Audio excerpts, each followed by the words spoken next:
തിരുവനന്തപുരത്ത് നിന്നും കോർപ്പറേഷനിൽ നിന്നും വീണ്ടും ഒരു സന്തോഷ വാർത്ത വരികയാണ്.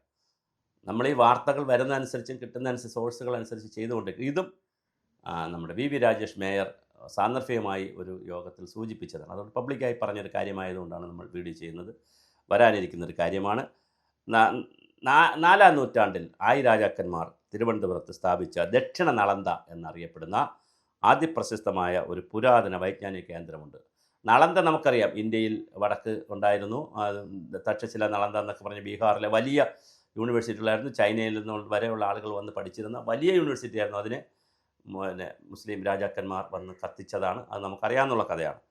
അത് കഴിഞ്ഞിട്ട് 64ലധികം വിഷയങ്ങൾ പഠിപ്പിച്ചിരുന്ന വേദങ്ങൾ, പിന്നെ ശാസ്ത്രം, ആയോധന കലകൾ, യോഗ, വൈദ്യം തുടങ്ങിയ 64ലധികം വിഷയങ്ങൾ പഠിപ്പിച്ചിരുന്ന ഒരു സ്ഥാപനം എന്ന് പറയാം. അത് വിഴിഞ്ഞം മുതൽ തിരുവനന്തപുരം വരെ കിടക്കുന്ന, വിഴിഞ്ഞമല്ല നെയ്യാറ്റിൻകര മുതൽ തിരുവനന്തപുരം വരെ കിടക്കുന്ന ഒരു സ്ഥാപനം. AD 857 885 കാലഘട്ടത്തിൽ രാജാവായിരുന്ന കരുന്തടക്കനാണ് കാന്തളൂർ ശാല സ്ഥാപിച്ചതെന്നാണ് കരുതപ്പെടുന്നത്. തിരുവനന്തപുരം വലിയ ശാലയിലാണ് ഇതിൻ്റെ ഒരു ഭാഗമുണ്ട്. അവിടെ ക്ഷേത്രമുണ്ട്, കാന്തളൂർ ശാല ക്ഷേത്രവും ഇപ്പോൾ ഉണ്ട്. അവിടെയാണ് പറയുന്നത്. പക്ഷേ വിഴിഞ്ഞത്തും ഉണ്ട്. വിഴിഞ്ഞം തുറമുഖമുണ്ടായിരുന്നു. ആ തുറമുഖം, ഇപ്പം നമ്മൾ തുറമുഖത്തെക്കുറിച്ചൊക്കെ അഭിമാനിക്കുമ്പോൾ വിഴിഞ്ഞത്തെ നല്ലൊരു തുറമുഖമുണ്ടായിരുന്നു. ആ തുറമുഖത്തെ ആക്രമിച്ച് കീഴടക്കിയതായിരുന്നു. റെസിഡൻഷ്യൽ രീതിയിലായിരുന്നു അവിടുത്തെ വിദ്യാഭ്യാസം. അതുകൊണ്ട് തന്നെ ആ റെസിഡൻഷ്യൽ രീതി ആയതുകൊണ്ട് തന്നെ അവിടെ വിദേശ രാജ്യം, ശ്രീലങ്ക പോലുള്ള രാജ്യങ്ങളിൽ നിന്ന് ധാരാളം ആളുകൾ യോഗാശാസ്ത്രവും നിരീശ്വരവാദം പഠിപ്പിച്ചിരുന്നു. അതാണ് രസകരമായ കാര്യം. അവിടെ ചാർവാക സിദ്ധാന്തം പഠിപ്പിച്ചിരുന്നു. നമ്മളിപ്പോൾ ഈ പറയുന്ന പോലെ ഒന്നുമല്ല. നിരീശ്വരവാദികളും ഈ യുക്തിവാദികളും കൂടി ഇപ്പം രവിചന്ദ്രനെ പോലെ, പ്രൊഫസർ രവിചന്ദ്രനെ പോലെയുള്ള ആളുകൾ, അതുപോലെ തന്നെ യുക്തിവാദികളായിട്ടുള്ള ആളുകൾ, വൈശാഖനൊക്കെ ഇങ്ങനെ മീറ്റിങ്ങൊക്കെ കൂടി ഹിന്ദുക്കളെയും അല്ലെങ്കിൽ പിന്നെ എല്ലാവരെയും തെറി പറയുന്ന ഒരു സംവിധാനം ഉണ്ടല്ലോ. ഈ മതത്തെയൊക്കെ ഇങ്ങനെ പറയുന്നു. ഞാൻ മതത്തിനെ സപ്പോർട്ട് ചെയ്ത് പറയുന്ന ആളല്ല, ഇങ്ങനെ പറയുന്നുണ്ടല്ലോ. ആ പറയുമ്പോൾ മനസ്സിലാക്കിയിരിക്കുന്നത് ചാർവാഹകന്മാരെയും ഋഷിമാരായി കണക്കാക്കി ആദരിച്ചിരുന്ന, ബഹുമാനിച്ചിരുന്ന ഒരു സമൂഹമായിരുന്നു. അതുകൊണ്ട് ചാർവാക സിദ്ധാന്തം എന്താണ്, അല്ലെങ്കിൽ നിരീശ്വരവാദം എന്താണെന്നതും പഠിപ്പിച്ചിരുന്നു. 10ാം നൂറ്റാണ്ടിൽ രാജരാജ ചോളൻ ഒന്നാമൻ ചേര ചോള പാണ്ഡ്യ സഖ്യത്തെ തോൽപ്പിച്ച് കാന്തളൂർ ശാലയെ കലമറുത്തു എന്ന് പറഞ്ഞാൽ നശിപ്പിച്ചു എന്നൊരു ഒരു വിഷയം കിടപ്പുണ്ട്. അതിൻ്റെ കാരണം എന്തെന്ന് വെച്ചാൽ, ഈ കാന്തളൂർ ശാലയിൽ വളരെ കൃത്യമായി എന്തുണ്ടായിരുന്നു, പിന്നെ ഇതും കൂടി ഉണ്ടായിരുന്നു. ആയോധന കല കൂടി പഠിപ്പിച്ചിരുന്നു. അപ്പോൾ ആയോധന കല പഠിപ്പിച്ചിരുന്നു എന്നുള്ള ഒറ്റ കാരണത്താൽ ആ കാന്തളൂർ ശാലയെ ഈ രാജാവിൻ്റെ കാലത്ത്, പിന്നെ ചോള രാജാക്കന്മാരുടെ കാലത്ത് അതിനെ നശിപ്പിച്ചിരുന്നു. അത് വളരെ വലിയ ഒരു സർവകലാശാലയായിരുന്നു. മീമാംസ, പൗരോഹിത്യം, ത്രൈരാജ്യ വ്യവഹാരം, 3 രാജ്യങ്ങളിലെ നിയമവ്യവസ്ഥ, എന്തെല്ലാം പഠിപ്പിച്ചിരുന്നു. എത്ര മനോഹരമായിരുന്നു അപ്പോൾ തിരുവനന്തപുരത്തിൻ്റെ അക്കാഡമിക് പാരമ്പര്യം എന്ന് മനസ്സിലാക്കുക. ലോകത്തിൻ്റെ വിവിധ ഭാഗങ്ങൾ വഴി ഉള്ള ആളുകൾ തുറമുഖം വഴി, വിഴിഞ്ഞം തുറമുഖം വഴി പഠിച്ചിരുന്നു. വേറെ തമാശ എന്തെന്ന് പറഞ്ഞാൽ, വിദ്യാഭ്യാസം സൗജന്യമായിരുന്നു. ഭക്ഷണം സൗജന്യം, താമസ സൗകര്യം, വസ്ത്രം സൗജന്യം, എല്ലാം സൗജന്യമായിട്ടാണ് രാജാവ് കൊടുത്തിരുന്നത്. അതുകൊണ്ട് തന്നെ ലോകത്തിൻ്റെ വിവിധ ഭാഗങ്ങളിൽ നിന്ന് ആളുകൾ വന്നിരുന്നു. ദക്ഷിണ നളന്ദ എന്നാണ് അറിയപ്പെട്ടിരുന്നത്. അത് ഞാൻ ഈ പറഞ്ഞ പോലെ കാന്തളൂർ ശാലയുടെ ആസ്ഥാനം തിരുവനന്തപുരം നെയ്യാറ്റിൻകര എന്ന് പറയുന്നു. അവിടെ നിന്ന് 7 കിലോമീറ്ററാണെന്ന് പറയുന്നു. തിരുവനന്തപുരത്താണെന്ന് പറയുന്നു.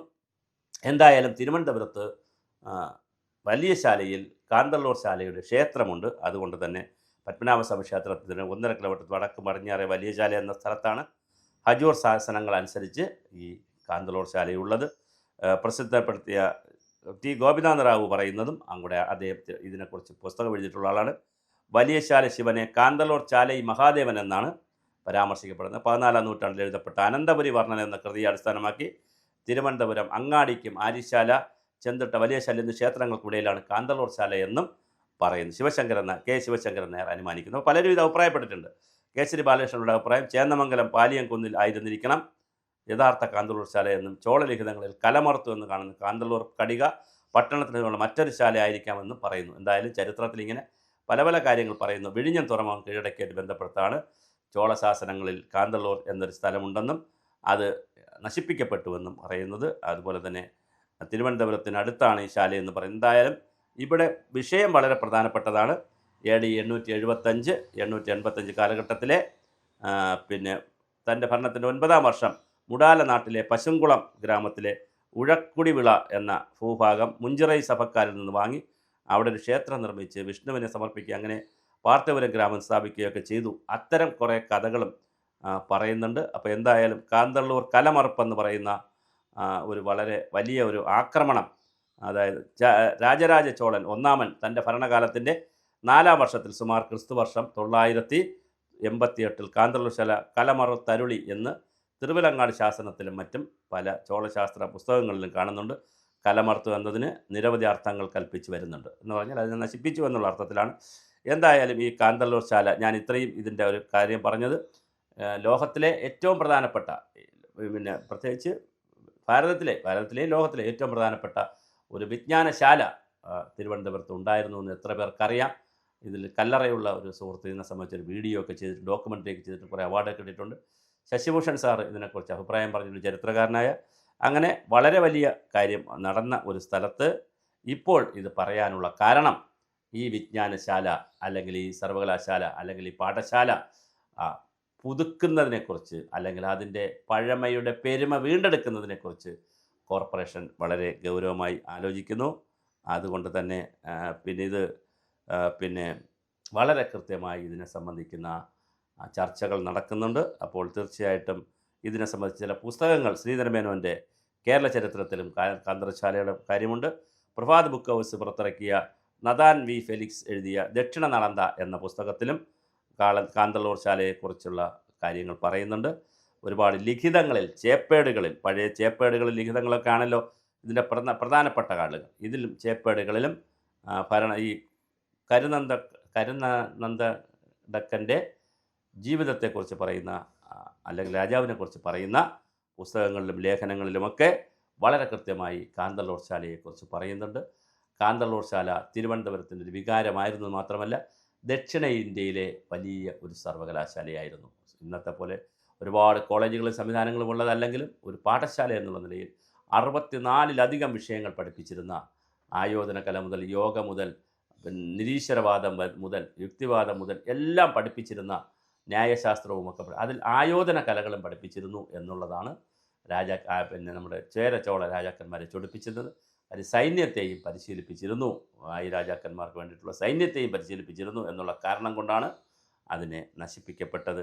എന്തായാലും മതിലകം രേഖകളിൽ ഇതിനെക്കുറിച്ച് പറയുന്നുണ്ട്.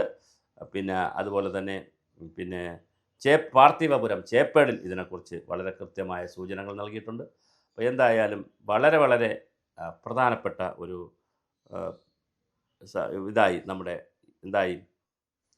വിജ്ഞാനശാലയായി കാന്തളൂർ ശാല തിരുവനന്തപുരത്തുണ്ട്. അത് വികസിപ്പിക്കും, അത് പുനരുജ്ജീവിപ്പിക്കും. അപ്പോൾ തീർച്ചയായും തിരുവനന്തപുരത്ത് വലിയ ശാലയിലുള്ള കാന്തളൂർ ക്ഷേത്രത്തിൻ്റെ പുനരുജ്ജീവനവും അതുമായി ബന്ധപ്പെടുത്തി വളരെ കൃത്യമായ ഒരു വിജ്ഞാനശാല തിരുവനന്തപുരത്ത് വീണ്ടെടുക്കുമെന്ന് പറയുമ്പോൾ 2 വീണ്ടെടുപ്പാണ് നടക്കുന്നത്. ഒന്ന്, ചരിത്രത്തിൻ്റെ ഒരു വീണ്ടെടുപ്പുണ്ട്, അത് ആവശ്യമുണ്ട്. കാരണം നമ്മൾ ഈ കാണുന്ന സ്വതന്ത്ര ഇന്ത്യയിൽ, സ്വതന്ത്ര കേരളത്തിൽ നമ്മൾ പഠിക്കുന്നതല്ല യഥാർത്ഥ ചരിത്രം, വേറെയും ചരിത്രമുണ്ട് എന്ന് പുതിയ തലമുറ പഠിക്കണം. വലിയ വിജ്ഞാനശാഖ കേരളത്തിലും തിരുവനന്തപുരത്തും ഉണ്ടായിരുന്നു എന്നുള്ളത് പഠിപ്പിക്കാൻ ഇത് പുറത്തു കൊണ്ടുവരുന്നത് വളരെ വലിയ സഹായമായിരിക്കും. തീർച്ചയായിട്ടും കോർപ്പറേഷൻ്റെ ഈ സദുദ്യമം നന്നായി വരട്ടെ.